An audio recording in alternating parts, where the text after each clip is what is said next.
আসসালামু আলাইকুম। শিক্ষা কুটিরে সবাইকে স্বাগতম। আজকে আমরা সমাধান করব ঢাকা বোর্ড 2025 সালে আসা একটা সৃজনশীল প্রশ্নের সমাধান, যেটি তোমাদের চতুর্থ অধ্যায় অর্থাৎ কাজ, ক্ষমতা ও শক্তি এই অধ্যায় থেকে এসেছে। তো চলো শুরু করা যাক। দেখো, প্রথমে তোমাদের এখানে একটা পিলারের মতো দিয়ে রাখছে, যে একটা ধরো দেওয়ালের উপরে একটা বস্তু রাখা আছে, যেটার ওজন কত 10 কেজি, আর এটার উচ্চতা কতটুকু 100 মিটার। এখন তোমাকে বলছে কি গ নম্বরে, যে উদ্দীপকে উল্লেখিত বস্তুটি কত সময় পর ভূমি স্পর্শ করবে। তো আসলে এটা আমরা সমাধান করি। তো দেখো এখানে দেওয়া আছে কি, যে প্রথমে এই যে টোটাল যে বস্তুটা, এই বস্তুটার উচ্চতা কত দেওয়া আছে। উচ্চতা উচ্চতা তোমার আমরা নর্মালি ইঞ্চ দ্বারা প্রকাশ করি, যেটা দেওয়া আছে কত 100 মিটার। এখন এই যে বস্তুটা যখন উপরে ছিল, তখন সে কি লাফাচ্ছিল? অবশ্যই লাফাচ্ছিল না, স্থির ছিল। তো স্থির মানে কি, তার আদিবেগটা কত হবে? আদিবেগ হবে 0 মিটার পার সেকেন্ড। এটা কি আদিবেগ। এরপর দেখো কি দেওয়া আছে, বলছে কি কত সময় পর বস্তুটি ভূমি স্পর্শ করবে। তার মানে আমাদের কি চেয়েছে, সেটা চেয়েছে হচ্ছে টি। এখন কি, যে সময় সময় টি ইকুয়াল হোয়াট। এই তো, এটাই তো ছিল। এখন কথা হচ্ছে, যেহেতু বস্তুটি আমার কি পড়তেছে, দেখো বলছে অভিকর্ষ বলের প্রভাবে পড়তেছে। তো আমরা জানি কি অভিকর্ষ ত্বরণ কত, বলো আমার সাথে সাথে বলো, অভিকর্ষ ত্বরণ কত। আশা করি সবাই এটা জানো। অভিকর্ষ ত্বরণ জি, যেটা কত 9.8 মিটার পার সেকেন্ড স্কোয়ার। এইটা, এগুলো দেখো দেওয়া আছে। এখন তোমাকে বললো কি, যে কত সময় পর বস্তুর উপর থেকে নিচে পড়বে, মানে মাটি স্পর্শ করবে। আমরা কিরকম একটা সূত্র পড়ছিলাম দেখো তো, ওই এগুলো তো সূত্র বসাবো, যে S equal U T plus half A T square. আমরা তো এরকম সূত্রগুলো পড়ছি। হুম। এখন কথা হচ্ছে, আমাদের পরন্ত বস্তু যে সূত্রগুলো আছে, তো ওই সূত্রগুলা আলাদাভাবে মুখস্থ না রেখে এখান থেকেই বের করা যায়। কিভাবে? শুধু যেখানে যেখানে এস থাকবে সেখানে সেখানে এইচ বসাবে, আর যেখানে যেখানে এ থাকবে সেটার পরিবর্তে জি বসাবে। এটা একটা শর্টকাট বলতে পারো, যেন তোমার আলাদা করে মুখস্থ করতে না হয়। আর যদি বস্তুটা উপর থেকে নিচে পড়ে, তবে সূত্রগুলো হবে প্লাস, আর যদি নিচ থেকে উপর দিকে যায়, তবে যে জি থাকবে তার আগে হবে মাইনাস। তো দেখো এখানে কি আছে, যেহেতু বস্তুটা উপর থেকে নিচে পড়ছে, তাহলে আমরা কি করব, এস এর পরিবর্তে এইচ বসাবো, আর এই যে এ যেটা ছিল তার পরিবর্তে জি বসাবো। বাদ বাকি যা সবকিছু সেম থাকবে। তার মানে কি হয় দেখো, UT plus half G T square এমন হবে। তাহলে আমরা বলতে পারি যে আমরা জানি কি জানি, যে H equal U T plus half G T square. আর কথা হচ্ছে, তোমরা এটাই কিন্তু মুখস্থ রাখলে ভালো। এটা তোমাদের দেখাইলাম কি জন্য, যেন তোমরা শর্টকাটে বা ইজি ওয়েতে মনে রাখো। অনেকেই ভুল করে, তো যেন তোমাদের ভুল না হয়, যার কারণে এটা দেখাইলাম, যে ওই সূত্রটাই জাস্ট কি করবে, যখন উপর থেকে নিচে পড়বে বা নিচ থেকে উপরে যাবে, শুধু এস এর জায়গায় এইচ বসাবে, এর জায়গাতে জি বসাবে। আর যেটা জি থাকবে নিচ থেকে উপর দিকে মারলে জি এর সামনে এখানে আসি কি হবে, মাইনাস হবে। কি জন্য? কারণ এটা অভিকর্ষ ত্বরণের বিরুদ্ধে কাজ করে, বিধায় কি হয়, মাইনাস হয়। আর তোমরা যদি ডিরেক্ট এটা মুখস্থ রাখতে পারো, তাহলে তো হইলই, কোনো সমস্যা নেই। আসো, এখন আমরা দেখি কি আমাদের বলছে, কি মানগুলা বসাবো। এইচ এর মান কত 100 ইকুয়াল, ইউ এর মান কত ছিল 0, টি এর মান আমরা বের করব, প্লাস হাফ জি এর মান কত 9.8 গুণন টি এর মানটা বের করব। তো দেখো এখানে কি হয়, 100 ইকুয়াল, এটা তো জিরোর সাথে তুমি যাই গুণ করো সেটা কি হবে 0, আর জিরোর সাথে যাই যোগ করো ওটাই হবে। তাহলে এটা লেখার দরকার নেই। তো এটা কাটাকাটি করলে কত হয়, 4.9 টি স্কোয়ার। আমার কি দরকার, টি দরকার। তো দেখো টি স্কোয়ার ইকুয়াল, টি স্কোয়ারের সাথে 4.9 কি ছিল, গুণ, এই পাশে আসলে কি হবে ভাগ। তার মানে কত হয় 100 ভাগ 4.9। তো এটা যদি আমরা ক্যালকুলেশন করি তাহলে কত পাবো দেখো, এটা কত আসে, 100 ভাগ 4.9 কত আসে, যে 20.408 এটা আসে। এটা কার মান? এটা হচ্ছে টি স্কোয়ারের মান। কিন্তু আমাকে টি স্কোয়ার দরকার, আমার কি দরকার, শুধু টি দরকার। তো স্কোয়ারটাকে তুলতে হলে কি করবো, উভয় পাশে বর্গমূল দিব। তো বর্গমূল দাও। তো বর্গমূল দিলে দেখো কি আসবে, এটা আসবে হচ্ছে 4.52 সেকেন্ড। তার মানে কি, এই যে বস্তুটা আমার এখান থেকে যদি তুমি ফেলাই দাও, তাহলে এই বস্তুটা ভূমি স্পর্শ করতে সময় লাগবে 4.52 সেকেন্ড সময়। এটাই আমাদের কি ছিল, নির্ণয় অ্যান্সার। বুঝা গেছে? এবার দেখো আমাদের ঘ নাম্বারে বলছে কি আর এবং টি বিন্দুতে, কোন কোন বিন্দু, আর বিন্দু এবং টি বিন্দু, এই দুইটা বিন্দুতে শক্তির সংরক্ষণশীলতা নীতি পরীক্ষিত হয় কি, এটা গাণিতিকভাবে বিশ্লেষণ করতে বলছে। এখন শক্তির সংরক্ষণশীলতা নীতি মানে কি বা পরিলক্ষিত হয়, এটার অর্থ কি বোঝাচ্ছে?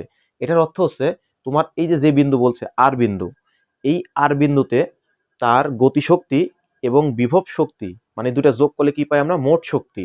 তো মোট শক্তি মানে কি, গতিশক্তি যোগ বিভব শক্তি, এই দুইটা যদি যোগ করে তাহলে কি পাবো, আর বিন্দুর মোট শক্তি। এবং আরেকটা কোনটা বলছে, টি বিন্দু। তো এই টি বিন্দুর কি হবে আবার, গতিশক্তি এবং বিভব শক্তি যোগ করলে কি হবে, মোট শক্তি। তো এই দুইটার মোট শক্তি যদি একই হয় তাহলে যে শক্তির সংরক্ষণশীলতা পরিলক্ষিত হবে। আর যদি একই না হয় তাহলে শক্তির সংরক্ষণশীলতা পরিলক্ষিত হবে না। তো আসো এই দুইটা আমরা দেখবো। তার আগে দেখো এখানে তোমাকে একটা ক্লু দেওয়া আছে, এখানে P Q R S T ও এই কয়েকটা দেওয়া আছে এবং বলছে যে পি থেকে ও এটা কত, 100 মিটার। এবং তোমার দেখো এখানে নিচে দেওয়া আছে পি কিউ কিউ আর, মানে কি পি কিউ কিউ আর আর এস এস টি টি ও এই সকলগুলা কি হচ্ছে পরস্পর সমান। তো তাই যদি সমান হয় তো দেখো আমরা কি লিখতে পারি, যে কি কি, যে P Q equal Q R equal আর এস এস টি টি ও। দেখো টোটাল কয়টা, একটা দুইটা তিনটা চারটা পাঁচটা না? তো এই যে পাঁচটা, তো আমরা যদি চাই যে দেখো এইটা যোগ এইটা যোগ এইটা যোগ এইটা যোগ এইটা মানে কি টোটালটা না?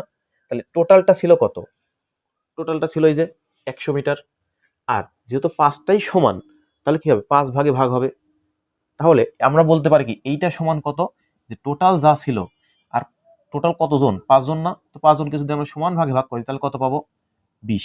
তার মানে এই প্রত্যেকটা হচ্ছে 20, মানে পি কিউ 20, কিউ আর 20, আর এস 20, এস টি 20 এবং টি ও এটা আমাদের কি হচ্ছে 20। এইবার দেখো তোমার কি কি বলছিল, কোন কোন বিন্দুতে আর বিন্দু এবং টি বিন্দু, কোন কোন বিন্দু লাগবে আমাদের, আর বিন্দু এবং টি বিন্দু, এই দুইটা বিন্দুতে বের করতে হবে। তুমি যে কোনো একটার জন্য আগে বের করো। তো ধরো আর যেহেতু উপরে আছে আমরা আর বিন্দুর জন্য বের করি, তাহলে এটা কি হবে, আর বিন্দুর জন্য। এখন দেখো এই যে আর বিন্দুতে আমার কি বের করতে হবে, গতিশক্তি প্লাস বিভব শক্তি দুটাই বের করতে হবে। তো আর বিন্দু যদি আমরা যদি বের করি তাহলে কি হবে, যে এখন দেখো গতি শক্তি আর বিভব শক্তি, আচ্ছা একবারই লিখি আমরা, তাহলে কি হবে, গতি শক্তি। তো গতি শক্তিকে নরমালি আমরা প্রকাশ করি ই কে দ্বারা। এটা কোন বিন্দুর, আর বিন্দুর, এটা ইকুয়াল আমরা কি জানি, হাফ এম ভি স্কোয়ার, এটা জানি। তাহলে আমরা গতি শক্তির সূত্র কি জানি, হাফ এম ভি স্কোয়ার। যেহেতু এটা কার, আর বিন্দু, যার কারণে এখানে কি দিলাম, আর দিলাম। এরপর করবে কি, এই যে ভি আছে, তো ভি এর এখানে আবার সূত্র সবসময় এটা মুখস্থ রাখবে, যে V square equal you square plus 2জি এইচ, এইটা, যার ইউটা সবসময় যেন কি হয়, 0। কারণ কি, এই বস্তুটা যখন উপরে ছিল তখন তার আদিবেগটা কি ছিল, 0। তাহলে ভি স্কোয়ার মানে আমরা কি বলতে পারি, ভি স্কোয়ার সমান 2জি এইচ বলতে পারি। কিন্তু এই জায়গাতেই তোমরা ঝামেলাগুলো করো। কি ঝামেলা, এই যে এইচ, তুমি যদি নর্মালি এইচ লেখো তাহলে এটা কি হবে জানো, স্যার মনে করবে তুমি টোটালটার উচ্চতা লিখছো। এখন সবসময় একটা জিনিস মাথাতে রাখবে, গতিশক্তি মানে উপরে যে বিন্দুতে ছিলে সেখান থেকে যে বিন্দুতে আসতেছো তার উচ্চতা। কি বললাম ভালো করে মাথায় রাখো, যে সবার উপরে যে বিন্দুতে ছিলে সেখান থেকে যে বিন্দুতে যাচ্ছ তার উচ্চতাটাই হচ্ছে গতিশক্তি সময় উচ্চতা। তো দেখো ছিলে কোথায়, পি বিন্দুতে, যেহেতু গতিশক্তি বের করতেছো কোন বিন্দুর, আর বিন্দুর, তাহলে পি থেকে আর এর যে দূরত্ব সেটা হবে তার উচ্চতা। তাহলে এই যে এখানে আমার যে এইচ আছে, এটা যেহেতু গতিশক্তি কার, আর বিন্দুর, তাহলে পি থেকে আর, তার মানে এই যে এখানে কি হবে, পি আর, এখানে কি হবে, পি আর, এটা। এখন এই মানটা একটু বসাই দাও। তো দেখো মান বসালে কি হবে, যে হাফ গুণন এম এর মানটা কত, দেখো এম এর মান এখানে 10, আমি এটা লিখলাম না, এম এর মানটা কত, 10 গুণন, তাহলে ভি স্কোয়ারের মান কত, এই যে এখানে 2 গুণন জি এর মান কত, 9.8 গুণন এইচ। তো দেখো এইচ কি হবে, পি আর। তো পি আর মানে কি, দেখো এই যে পি থেকে আর পর্যন্ত। তো বলো তো ভাইরা, যে এখানে কি হয়, এখান থেকে একটু আগে আমরা কি দেখলাম, যে এটা কত 20, তাই না? আবার এখান থেকে কি হবে, এটা হচ্ছে 20, তাহলে টোটালটা কত, এই 20 আর এই 20 কত হয় 40 না? তাহলে আমরা বলতে পারি কি এরকম যে হচ্ছে 2 গুণন 9.8 গুণন এই যে এটার মান কত 40, তাই না? তো তাই যদি হয় তাহলে আমরা কি লিখতে পারি এখানে 40। বোঝা গেছে? এখন আসো যদি আমরা ক্যালকুলেশন করি তাহলে কত হবে, এটা এটা কাটা যায়, এগুলো এখন গুণ করো।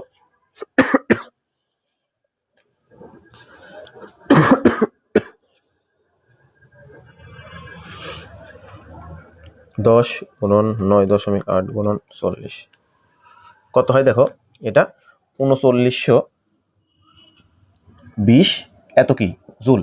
তাহলে আমার এই যে আর বিন্দুর গতিশক্তি হচ্ছে 3920 জুল। এখন এই আর বিন্দুরই আবার কি বের করবো, আমরা বিভব শক্তি বের করব। কি বের করব, বিভব শক্তি। তো বিভব শক্তিকে আমরা নরমালি কি দ্বারা প্রকাশ করি, ই পি দ্বারা প্রকাশ করি। এখন কথা হচ্ছে এই যে ই কে আর ইপি এগুলো বাদে তোমার আরো অন্য কিছু দ্বারা প্রকাশ করা হয়, তো তোমরা চাইলে ওটা দ্বারা প্রকাশ করতে পারো, এটা কোনো বিষয় না। এবার দেখো যেহেতু এটা কার আর বিন্দু, তাই জন্য এটা কি হবে আর। বিভব শক্তি সূত্র হচ্ছে আমরা জানি এম জি এইচ। এই যে দেখো এখানে তোমার কি আছে, এইচ আছে, তো এই এইচ এর মানটাই হচ্ছে তোমাদের জন্য কি হয়, প্রবলেম হয়। তাহলে একটু কি বললাম, গতিশক্তি বললে যে বিন্দুর গতিশক্তি বলবে একদম উপর থেকে ওই বিন্দুর উচ্চতা, এটা কার ক্ষেত্রে, গতিশক্তির ক্ষেত্রে। যদি বলা হয় বিভব শক্তি তাহলে একদম নিচে যে আছে সেখান থেকে যে বিন্দুর বিভব শক্তি বের করবে তার উচ্চতা। তার মানে কি একদম নিচে কি আছে, ও আছে, বের করতেছো কার, আর এর, তার মানে একদম ও থেকে আর এটার লাগবে। তো দেখো এতটুকু কত 20, এতটুকু কত 20, এতটুকু কত 20, তার মানে ও থেকে আর টোটালটা কত হবে 60 না? যদি আমি এখানে ক্যালকুলেশন করে দেখো এই টোটালটা যদি আমি যোগ করতাম তাহলে কত হইতো, 60 মিটার হইতো না? ভালো করে লক্ষ্য করে দেখো 20 যোগ 20 40, আর 20 কত হয় 60। তার মানে এই যে এটা, তাহলে আমরা কি লিখতে পারি, আর থেকে ও, কি লিখতে পারি, এটা আর থেকে ও, এখানে আর ও। এখন যদি তুমি এই মানগুলো বসাই দাও তাহলে দেখো কেমন হবে, যে এম এর মান কত, এখান থেকে বসা দিচ্ছি 10 গুণন 9.8 গুণন এটা মান কত 60, তাহলে কত হয় দেখো, এটা কত হচ্ছে 5880 জুল। তাহলে এই যে আর বিন্দুর আমার গতি শক্তি পাইলাম 3920 আর বিভব শক্তি পাইলাম 8880 জুল। তাহলে অতএব মোট শক্তি, মোট শক্তি, তো মোট শক্তি মানে কি, শুধু ই সমান কি, মোট শক্তি মানে আমরা কি জানি, গতিশক্তি যোগ বিভব শক্তি। তার মানে এই যে ই কে আর, আর হচ্ছে প্লাস ইপি আর, এই দুটো আমরা যদি যোগ করি তাহলে আমরা কি পাবো, মোট শক্তি পাবো। তো মোট শক্তি দেখো কত, এটার মান বসা দাও 3920 যোগ 5880, তাহলে কত হয় 9800 জুল। এই যে 9800 জুল এটা আমার কি, এটা হচ্ছে আর বিন্দুর মোট গতিশক্তি। সেম ভাবে এখন আমার আরেকটা কোন বিন্দু বলছিল দেখো, টি বিন্দু বলছিল। তো এই টি বিন্দুর এখন আবার কি বের করতে হবে, যে মোট গতিশক্তি বের করতে হবে। তাহলে টি বিন্দুর জন্য যদি আমরা বলি তাহলে দেখো কি হবে, যে টি বিন্দুর জন্য, দেখো টি বিন্দুর জন্য আবার কি বের করবো, আমরা গতিশক্তি বের করব, বিভব শক্তি বের করব। তাহলে বের করো গতি শক্তি। তো গতি শক্তির সূত্র কি বলছিলাম, ই কে, কোন বিন্দুর জন্য, টি বিন্দু, যার কারণে এখানে কি দেবো, টি ইকুয়াল কত, হাফ এম ভি স্কোয়ার। তো তোমাদের কি বললাম, ভি স্কোয়ার মানে মনে রাখবে এখানে যে V square equal you square plus 2 g h, এটা। এখন কথা হচ্ছে ইউটা কি একদম উপরে যখন টপ লেভেলে ছিল সেই জায়গাতে আদি বেগ কি থাকে, স্থির মানে 0। তাহলে এখানে কি হবে 2 জি এইচ। এই যে একই সমস্যা, এইচ এর মান কোনটা বসাবে, কি বলছিলাম, আবার ভালো করে ঠান্ডা মাথায় আমার সাথে সাথে বলো, কি বলছিলাম, তোমাদের বলছিলাম গতি শক্তি বললে একদম ওপর থেকে যে বিন্দুতে যাবে তার উচ্চতা। তো দেখো আমার এবার কোন বিন্দু, টি বিন্দু নিকাজ, একদম উপরে কোনটা, এটা, এখান থেকে টি বিন্দু কোনটা, এটা না? তো ওখান থেকে আমাদের কি করতে হবে, এই যে এই উচ্চতাটাই হবে আমাদের কি এইচ, গতিশক্তির ক্ষেত্রে। বোঝা গেছে? তো দেখো এখানে কি আছে 20 যোগ 20 40 আর 20 60 আর 20 কত হয় 80। তার মানে টোটালটা আমাদের কত 80 মিটার। বুঝা গেছে? তাহলে এটার নাম আমাদের কি হচ্ছে, এই যে পি থেকে কি নাম এটা টি পর্যন্ত, এই যে পি থেকে টি, তাহলে এটা কি হবে পি টি, পি টি। এখন এই মানগুলো যদি আমরা বসাই তাহলে দেখো কত হবে, যে হাফ এম এর মান কত, এখান থেকে বসাও 10 গুণন ভি স্কয়ারের মান কত, দেখো এই যে ভি স্কয়ারের মান কত 2 গুণন জি এর মান কত 9.8 গুণন এইচ এর মান কত, এই যে এইচ কত পিটি, দেখো পি থেকে টি কত 80, তো বসায় দাও এটা 80। তো এখন যদি এটা কাটাকাটি করো তাহলে দেখো কত হয়, ক্যালকুলেশন করলে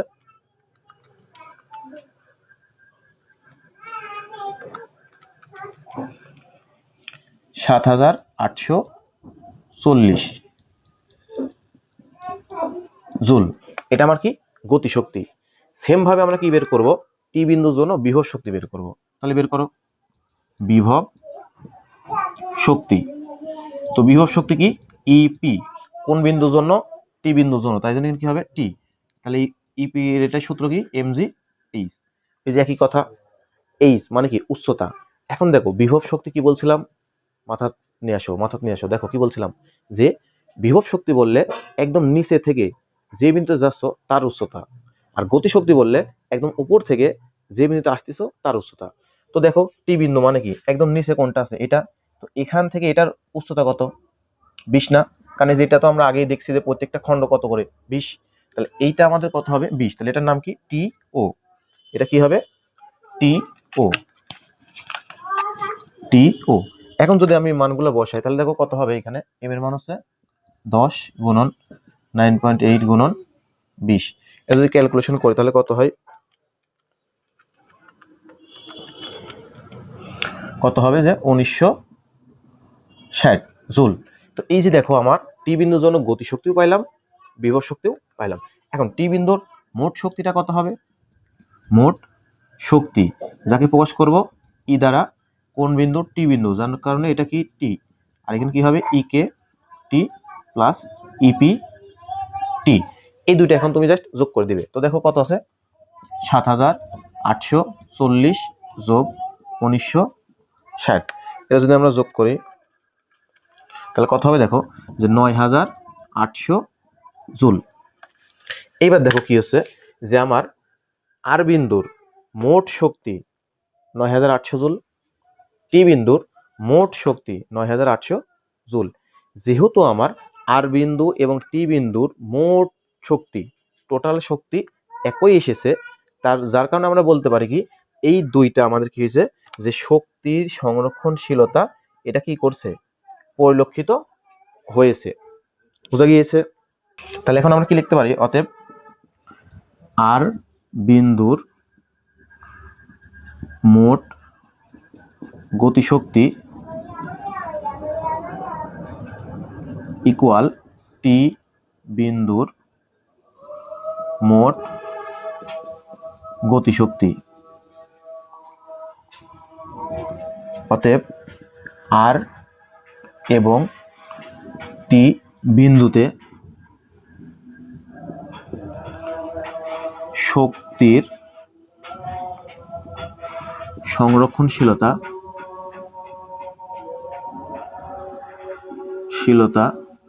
পরিলক্ষিত